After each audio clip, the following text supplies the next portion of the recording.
네, 경제 현장 오늘 이슈 체크로 이어갑니다. 인공지능 반도체 선두주자인 미국 엔비디아가 간밤 뉴욕 증시에서 반등에 성공하면서 오늘 삼성전자와 SK하이닉스 등 국내 반도체 회사들의 주가도 강한 상승세를 보였습니다. 사실 지난 주말까지만 해도 반도체 시장 회복세가 기대보다 크지 않을 것이라는 우울한 전망이 나왔는데요. 반도체의 봄을 뒤덮었던 이상 기류가 사라진 건지, 반도체 주가는 다시 상승 궤도로 들어가는 건지, 이형수 HSL 파트너스 대표 모시고 자세한 얘기 들어보겠습니다. 대표님 어서 오십시오. 네, 안녕하십니까. 삼성전자 어제까지만 해도 굉장히 분위기가 좀 안 좋았잖아요. 네네, 맞습니다. 엔비디아가 지난 주말 이제 폭락을 하다 보니까 뭔가 반도체 봄이 왔다는데 봄이 아니라 다시 먹구름이 올려온다 이런 전망까지 나왔는데 오늘 네네, 주가 맞습니다. 급등했어요. 네네. 또 엔비디아 덕이에요?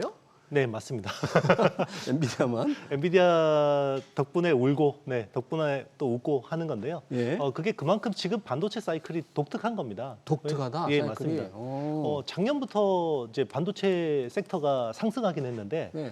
완전히 특정한 섹터에 몰렸거든요. 이게 섹터 안에서 굉장히 AI 반도체 쪽으로 많이 몰려서 진행이 됐던 부분이거든요. 예. 그래서 작년에도 우리는 AI의 어떤 AI 혁명, 2022년 챗GPT로 인해서 이제 시작된 AI 혁명과 그리고 메모리 반등 사이클의 중첩을 기대를 했었습니다. 네. 근데 사실은 작년에도 AI는 너무 수요가 좋았고요. 수요가 좋았고. 네. 그런데 메모리 반등은 시원찮았거든요.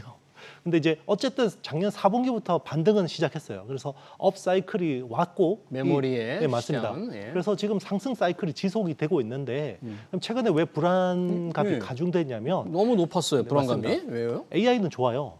그런데 이제 반등을 해야 되는 스마트폰, PC 그리고 일반 서버 쪽의 수요가 굉장히 불안정한 겁니다. 아. 그러니까 이게 불안한 거죠. 예. 그게 또 ASML과 TSMC의 실적을 통해서 이제 그런 것들이 확인이 되니까 불안감이 가중됐고 그게 이제 지난 금요일 날 19일 날 엔비디아 주가가 10%가 빠졌고요. 그러니까 아주 그냥 쇼크를 맞습니다. 겪었는데. 그리고 이제 작년에 엔비디아하고 같이 많이 올랐던 주식이 슈퍼 마이크로컴이라는 회사가 있습니다. 예. 네, 데이터 센터 관련주인데요.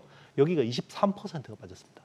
그래서 굉장히 이제 불안감이 가중됐는데 다행히 이제 반등을 성공했기 때문에 조금 이제 이런 것들이 완화되고 있다고 볼 수 있겠습니다. 그럼 이제 반등에 이제 성공을 했다 엔비디아도. 그러나 아까 말씀하신 대로 ASML 슈퍼 반도체 슈퍼을이라고 하는 그리고 대만의 TSMC 뭔가 수요 회복이 좀 더딘 게 아니냐. 어느 정도로 지금 예상을 하고 있길래 약간 기대했던 수요보다 적게 나오는 전망이 되는 거예요? 어떻게? 일단 이제 ASML의 실적의 질이 별로 안 좋았습니다. 아, 실적에? 네, 맞습니다. 원래 ASML이라 그러면 슈퍼을이라고 이제 앵커님이 말씀하셨고 원래 신제품이 나오면 항상 줄 서서 샀잖아요. 항상 신제품이 나오면 그 EUV라는 극자외선 노광 장비가 1년에 만들어지는 대수가 거의 40대 정도밖에 안 되거든요. 근데 그중에 절반은 TSMC가 항상 사가고 삼성전자가 보통 한 13대에서 14대 정도 사가는데 사실 이거 한 대 더 받아오려고 이재용 회장이 항상 네덜란드 날아가서 비행기 타고 가서 그래서 한 대 더 받아오고 이런 정도였는데 이번에는 수주 잔고를 봤더니 굉장히 안 좋은 거예요.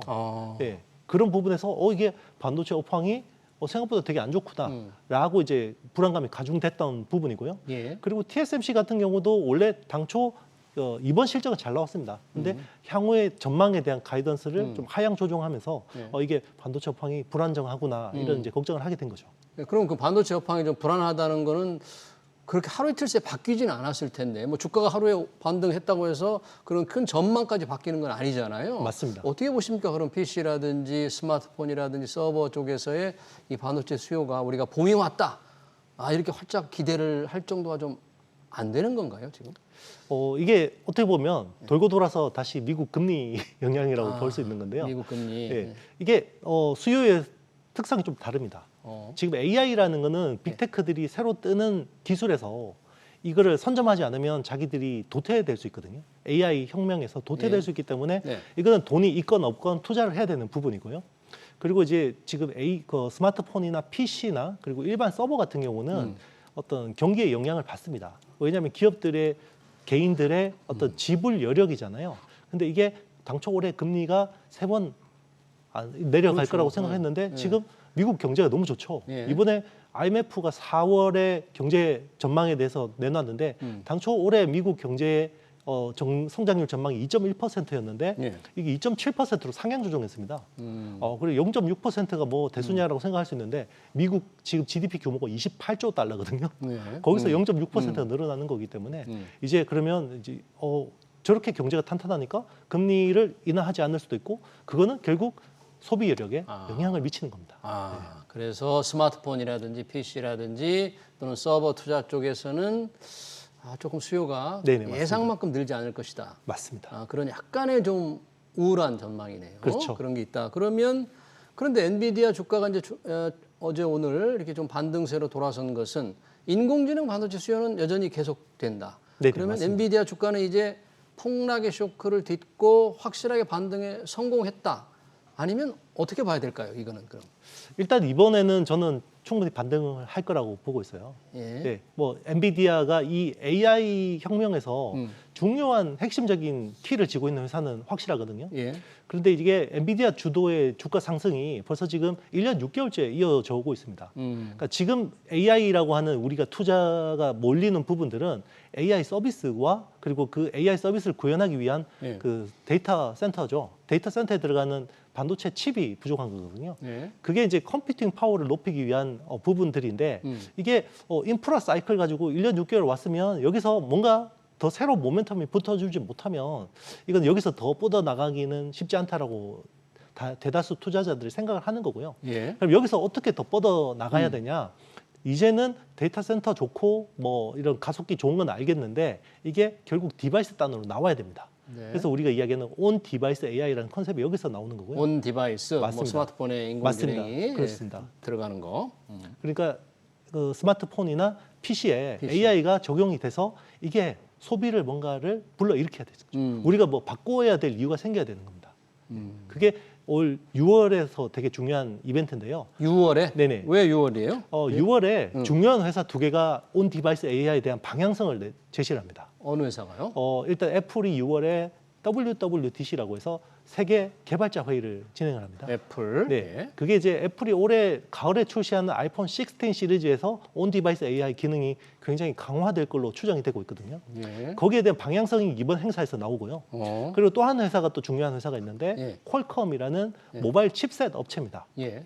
근데 이제 퀄컴이라는 회사는 그동안 안드로이드 OS에서 스마트폰이나 태블릿 PC용 반도체를 주로 했었잖아요. 예. 근데 이번에 특이한 게요. 네. 윈도우 OS용 칩셋을 내놓습니다. 그게 퀄컴 스냅드래곤 X 엘리트라는 제품이거든요. 예. 그러니까 윈도우 OS는 그동안에는 인텔 CPU나 인텔 AMD CPU 는. CPU를 썼잖아요. 예. 네, 그게 이제 퀄컴이 이쪽으로 들어오는 거예요. 그래서 AI 성능을 고도화하겠다라는 겁니다. 그러니까 6월에 애플과 퀄컴에서 인공지능을 좀 강화된 걸 발표한다. 네, 그러면 맞습니다. 다시 이쪽 부분에 수요가 조금 늘어날 수 있다. 그런 거예요? 맞습니다. 그게 뭔가 방향성.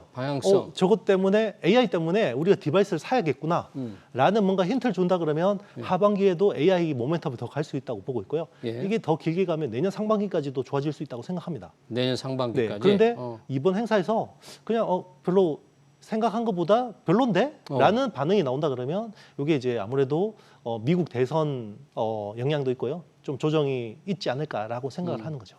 그러면 엔비디아의 어떤 실적이 좀 탄력적인 실적 개선, 뭐 이런 게 좀 예상이 되어야만 상승 여력을 보여줄 수 있을 텐데, 엔비디아 실적 지금 빅테크 기업들은 곧 다 발표를 할 텐데, 엔비디아는 어떻습니까? 엔비디아 실적은 무조건 잘 나옵니다. 무조건 잘 나와요. 네, 무조건 잘 나오는데 여기서 고민의 지점이 있는데요. 네.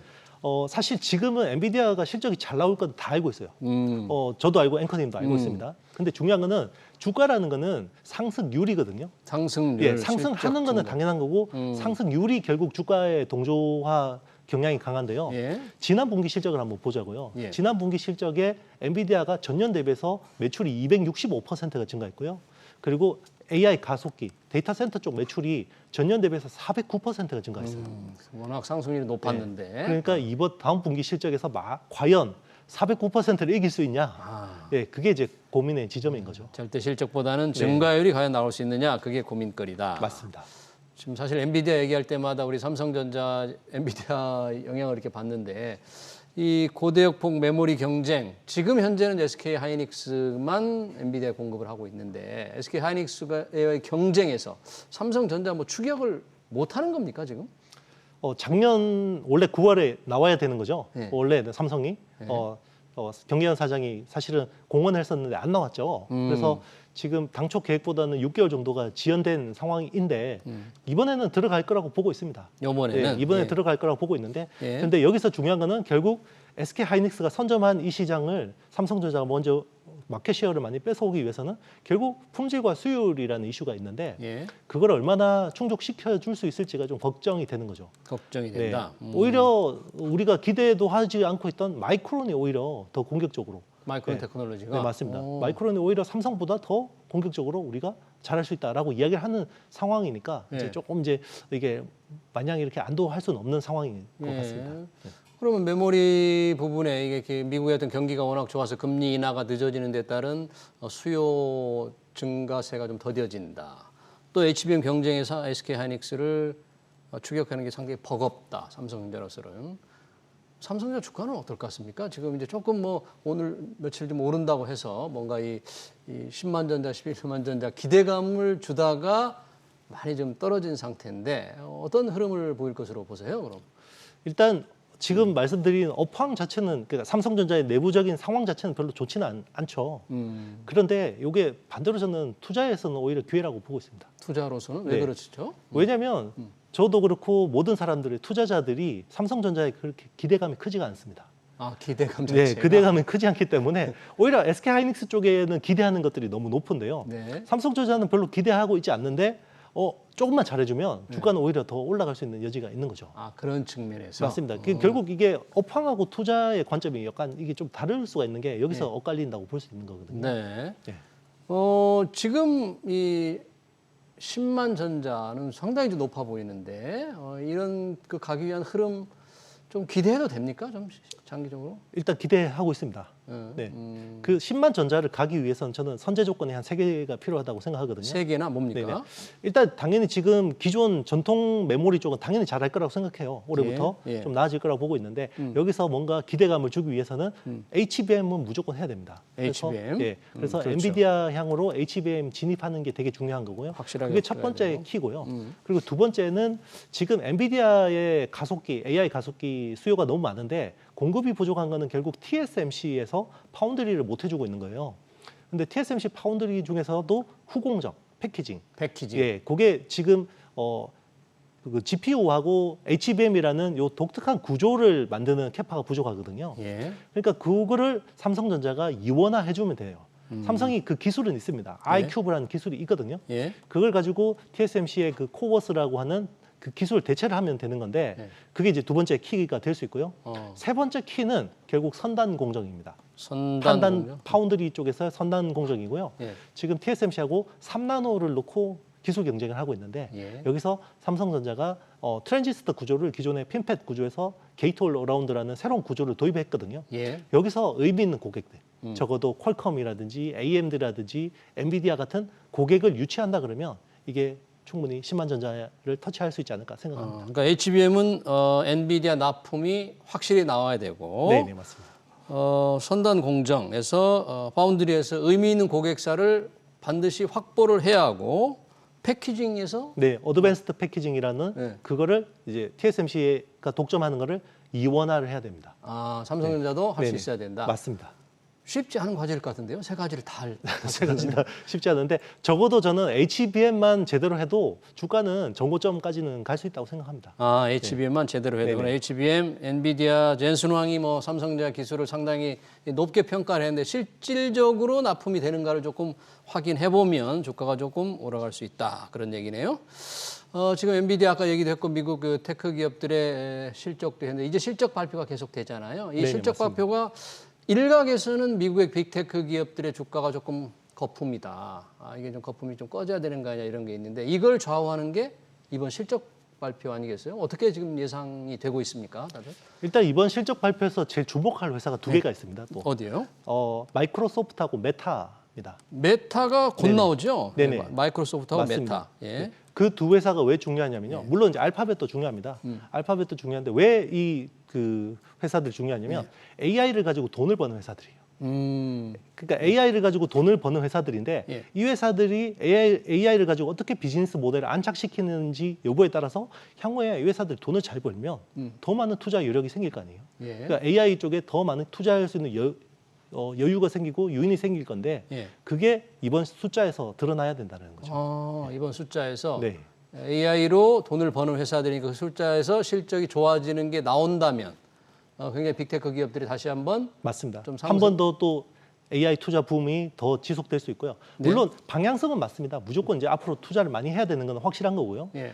AGI라는 거를 구현하기 위해서는 결국 데이터 센터 계속 투자해야 되는 건데 예. 결국 주식 시장이 기대하는 거는 이 속도의 문제잖아요. 예. 그 속도가 이번에 AI를 가지고 돈을 어떻게 벌었어? 이거에 대한 의문을 해소시켜줘야 되는 거죠. 늘 그럼에도 불구하고 인공지능의 수요가 늘어난다고 하더라도 빅테크 기업에 있는 뭐 거품이 다니다 이런 얘기들이 계속 나오는데 그건 왜 그럴까요? 뭔가 너무 주가가 그동안 많이 올랐다 이런 인식들이 좀 분석이 있는 겁니까? 일단 이제 엔비디아에 대해서 항상 거품 이야기를 하잖아요. 네. 엔비디아의 지금 PER이 40배대 수준이거든요. 주가 수익 비율이 40배. 네네. 예. 근데 엔비디아가 AI 혁명이 시작되기 이전에 평균 PER이 보통 80배였어요. 80배였다. 네. 그러면 지금 비싸다고 할 수는 없는 거죠. 실적이 좋아져서 맞습니다. 40배로 떨어졌다, 맞습니다. 낮아졌다. 그렇게 비싸다고 할 수 없다. 그렇죠. 어. 당장 현재로 보면 그런 건데 그러면 그 성장률이 지난 분기 성장률이 정상적인 거냐 아니면 이상적인 거냐 이례적인 거냐 여기에 따라서 이제 달라질 수 있는 건데요. 저는 이게 구조적이라고 보는 거죠. 네. 그렇군요. 네. 이 삼성전자는 이제 잠정치 1분기가 나왔고 이제 확정치가 곧 나오잖아요. SK하이닉스는 이제 확정치가 나올 텐데 그런 확정치에 대한 기대감들은 시장에서 어떻게 지금 형성이 되고 있나요? 일단 지금 SK 하이닉스에 대한 전망은 굉장히 엇갈리는 편입니다. 엇갈려요? 네, 적게 보는 쪽은 1조도 안 될 거라고 영업이익을 보는 쪽도 있고요. 많이 보는 쪽은 거의 2조 후반대까지 보는 사람들이 있습니다. 예. 네, 근데 저는 개인적으로 한 2조 5천억 정도를 보고 있거든요. 굉장히 많은 쪽으로 지금 많은 쪽으로 대표님 보고 보시고 있습니다. 계시네요. 네. 근데 이제 그게 HBM이랑 DRAM 쪽은 당연히 좋을 거고요. 네. 여기서 엇갈리는 부분이 결국 낸드 플래시 쪽, 그러니까 솔리다임이라는 이제 인텔에서 인수한 낸드 플래시 회사 때문이거든요. 낸드 플래시 네네. 회사. 거기서 약간 불확실성이 있습니다. 네. 네. 그게 솔리다임의 실적에 따라서 이게 굉장히 폭이 달라질 수 있을 것 같습니다. 그러면 2조가 넘는 이익이 나온다면 시장에는 굉장히 그 어닝 서프라이즈를 좀 보는 겁니까? 일단 2조도 지금 시장 컨센서스 자체가 1조 중후반대로 보고 있기 때문에 1조 중후반대로? 네, 2조 원이 넘으면 서프라이즈인데 예. 그게 사실 주가에 영향을 미칠 정도의 서프라이즈는 아닐 거라고 보고 있고요. 예. 저는 여기서 더 중요한 거는 결국 실적 발표를 하고 나서 커뮤니케이션 하는 거. 그러니까 향후 방향성에 대한 것들. 투자자들과 네네. 어떻게 이 앞으로 이 방향성을 보여주느냐. 맞습니다. 향후에 대한 전망을 어떤 톤으로 하는지가 더 중요할 것 같아요. 숫자 자체보다는. 예. 네. 투자자들은 어떤 기대를 하고 있습니까? 지금 SK 하이닉스에 대해서. 일단 지금 HBM 쪽이 워낙 수요가 좋고 네. 그러니까 HBM 자체가 보통 그 비트당 단가를 보면 기존의 DDR5 같은 거에 비해서 비트당 단가가 지금 6배, 7배 비싼 상황이거든요. 그러면 굉장히 부가가치가 높죠. 예. 거기에 대해서 뭔가 긍정적인 시그널, 전방 시장에서 우리 HBM에 대해서 이렇게 수요가 많기 때문에 우리가 앞으로 얼만큼 더 투자를 하고 어떻게 진행하겠다 이런 거에 대한 이야기를 해야 될 것 같고요. 네. 그리고 이제 뭐 더 좋은 정말 더 기대하는 부분이라 그러면 지금 HBM이라는 게 연 단위 계약을 하고 있거든요. 연 단위로. 예, 연간으로. 단위로. 그러니까 파운드리처럼 딱 1년치 주문을 해놓고 사갑니다. 기존의 커머디티 같은 경우는 모바일 같은 경우는 분기마다 내고를 하고 그리고 이제 서버용 디램 같은 경우는 월 단위로 내고를 하거든요. 근데 그게 이제 1년 단위 계약인데 우리가 2년, 3년 이제 사갈게 이런 계약이 나온다 그러면 훨씬 더 많은 멀티플을 줄 수 있겠죠. 그렇군요. 네. 네. 지금 반도체 관련 수요와 공급 시장이 어떻게 돌아가는지 삼성전자, SK 하이닉스의 주가 전망까지 잘 들었습니다. 지금까지 이형수 HSL 파트너스 대표였습니다. 대표님 고맙습니다. 네, 감사합니다.